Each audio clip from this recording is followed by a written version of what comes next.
Hey, this is Mr. Easton with Homework Help. We are going to be looking at ways to write multiplication word problems. This should again be a review of some third grade content, but I wanted to make a video just to make sure everybody is clear.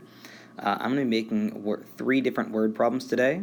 One's going to be a groups of, one's going to be an array, and one's going to be multiplicative, and we're going to do them all three based on 7 times 6. So in the next 3 slides, you're going to see those 3 word problems. So this is a groups of question where each person brings in or has a certain number of things, and their groups are equal, and so we just count how many things are in all the groups. So the word problem says the blue table has 7 students. Each student brought in 6 pencils. How many pencils did the blue table bring in all? So the couple keys here are that there is a certain number of people. This could be students, this could be adults, this could be dogs, this could be 7 of anything.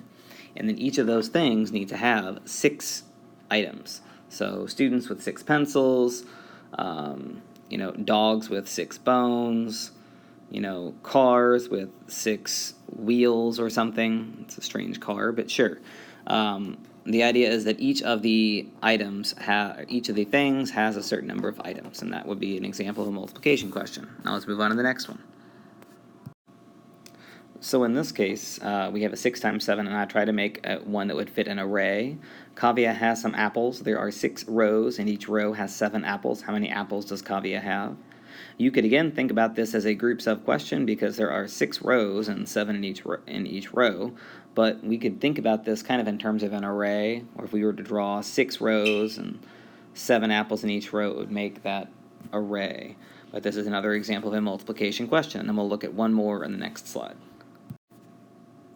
So this is the last type of word problem we're going to talk about today, and it's one of those multiplicative. And the signature for these is you see that word times as many. So in this case, Andrew has 6 Lego sets. His dad has 7 times as many as Andrew. How many Lego sets does Andrew's dad have? So the word times as many typically indicates some kind of multiplication, and so that's what we're looking for in this type of question.